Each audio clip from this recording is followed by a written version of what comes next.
Hey guys, here we are, DC Autotronics, Escondido, California. We are doing a system for a 2002 Ford Ranger, and I'll get to that in a second. I just want to show you guys what's going in the vehicle. This is the guy's actually first system, believe it or not. He's a handyman construction guy, and we'll show you the truck in here in a minute. At any rate, I just want to give you guys a quick little view of the amplifier kit and what it comes with. We get a lot of questions about it. So anyway, we cut it up, tore it out, and here you are.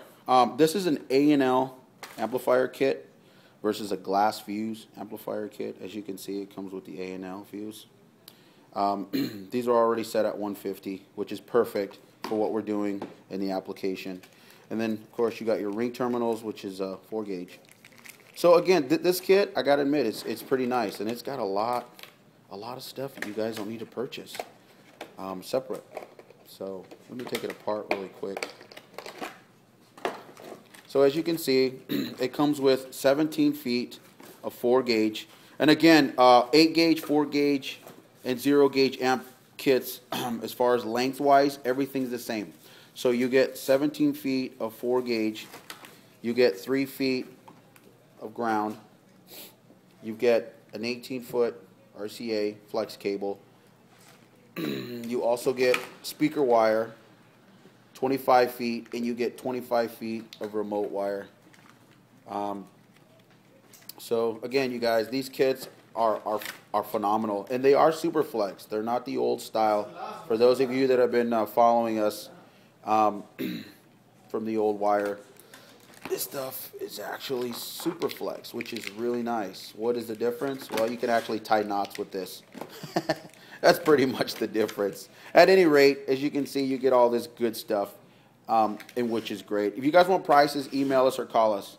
And then, of course, we're putting in a single 10 SL 10-inch woofer, rated 250 RMS up to 400.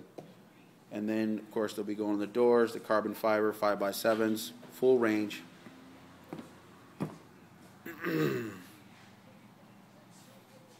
Again, this is the guy's first system ever in a vehicle. What are we using? We're going to use with an SQ375 to get him start with. It's 600 watts. You'll probably put about 350, close to 450 RMS total output. Is it going to be a lot? Again, we're going to let him decide since it is his first system. And then just go from there. And then we'll also be installing a pair of the T2 tweeters in the doors. And another set of RCA cables. Why? Because of the fact this is a 4-channel amplifier, not a 2-channel. Why? Well, so he can control his separates, basically, allow only mids and highs come out of the components, and bass coming out of the subwoofer. So, oh, one more thing. We're also going to do some sound deadening behind the door, speakers only. Again, this is a budget build, very budget build. We'll shoot a video, hopefully today when we're done, maybe this evening, so stay tuned. We're going to cut these in pieces and just set them right behind the door panels, and I'll quickly show you that in the vehicle. The customer already has an aftermarket head unit. It's a Kenwood. It's pretty nice. Very simple but clean. Got 2 pre-outputs for 2 RCAs.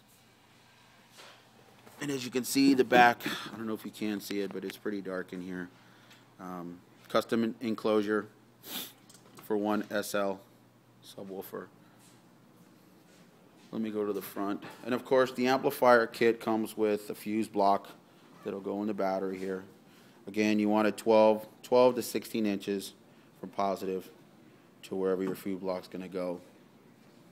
Let me give you a quick view of the door, you guys. A lot of people want to see the doors. This is a factory door panel, of course, and the factory speaker.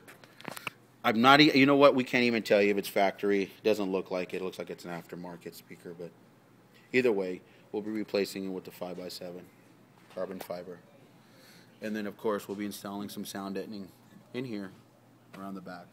What is that going to do? Well, it's going to keep the sound from vibrating to the door and just allow it to stay inside the vehicle. We are not going to sound deaden the door. Again, this is a budget build. Eventually, if he wants to add more speakers, he has the capability. Also, if he has the capability of upgrading to bigger amplifier, which I'm sure he will.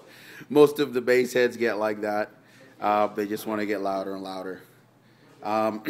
He has, for you guys that own a 2007 or 2002 Ford Ranger, you know that in the back, obviously, there's a spot for some 6x9s.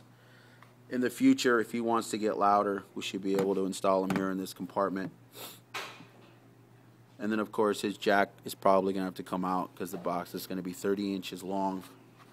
It should sound pretty good, so stay tuned. If you guys have any questions at all about this vehicle, don't hesitate to call or email us 760-715-2404 or email us at dc.autotronics@gmail.com.